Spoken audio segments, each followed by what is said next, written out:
La oración verdadera no es un espectáculo, ni un negocio. La oración es un acto íntimo, místico y muy profundo, es una forma de platicar con Dios, con la divinidad, o cualquiera de los muchos nombres que se le ha dado a través del tiempo, en diferentes culturas y lugares del planeta. En la Biblia encontramos un pasaje luminoso, que nos indica cómo debe ser la auténtica oración. Mas tú, cuando ores, entra en tu aposento, y cerrada la puerta, ora a tu Padre que está en secreto, y tu Padre, que ve en lo secreto, te recompensará en público. Mateo 6:6. Este texto es claro, no se trata de rezar para que los demás nos vean, ni de aparentar espiritualidad con posturas, gritos o movimientos teatrales. Todo eso lo hacían los fariseos en el pasado, y hoy lo repiten muchos religiosos modernos. Solo apariencia y nada de verdad.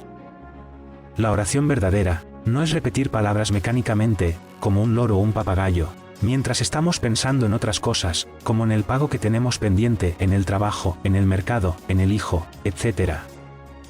Esa es la mala forma de orar que tenemos hoy en día, es una total falta de respeto a aquello que estás orando. La oración debe ir con la fe, con la devoción, con conciencia plena de lo que se está haciendo, concentrado en la divinidad, sin distracciones terrenas. Orar es hablar con Dios en silencio, con el corazón abierto, en el aquí y el ahora.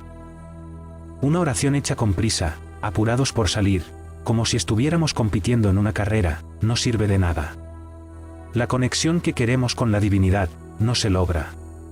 Y lógicamente nuestras peticiones caen en saco roto, pero salimos creyendo que lo hemos hecho bien. Así somos. En cambio, una oración hecha lentamente, sintiendo cada palabra, desentrañando su misterio en lo más profundo del alma. Eso sí nos conecta con lo divino. Hoy, la pérdida de valores éticos y espirituales ha hecho que muchos desprecien la oración, creyendo que ya no tiene importancia. Pero debemos tener el valor de rebelarnos contra ese falso orden que reina en el mundo actual. Es necesario retomar la espiritualidad profunda, la oración sincera y viva.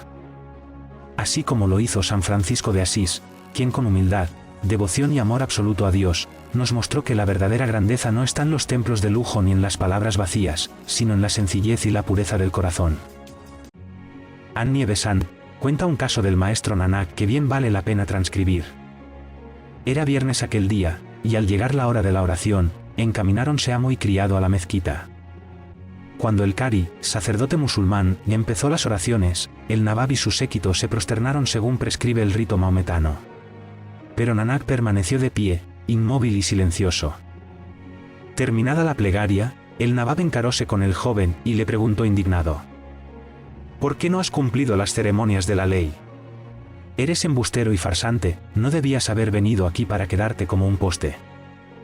Nanak replicó: os prosternasteis rostro en suelo, mientras que vuestra mente vagaba por las nubes, porque estabais pensando en traer caballos de Kandar, y no en recitar la plegaria.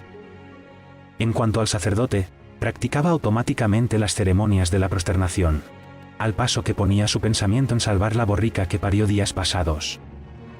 ¿Cómo iba yo a orar con gentes que se arrodillan por rutina, y repiten las palabras como una cotorra? Confesó el Nawab que en efecto, había estado pensando durante toda la ceremonia, en la proyectada compra de caballos. Por lo que toca al Qari, sacerdote musulmán, manifestó abiertamente su disgusto y apremió con muchas preguntas al joven. He ahí una forma equivocada de orar.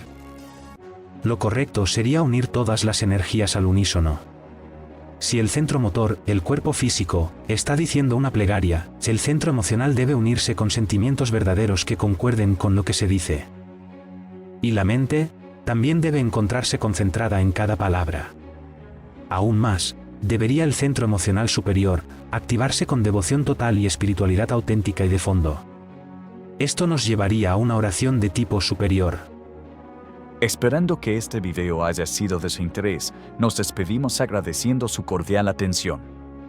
No se olviden de dar un me gusta y suscribirse al canal para mayor información. Cualquier duda o aporte, dejadlo en los comentarios, que gustosamente responderemos. Compartan con los amigos. Un abrazo.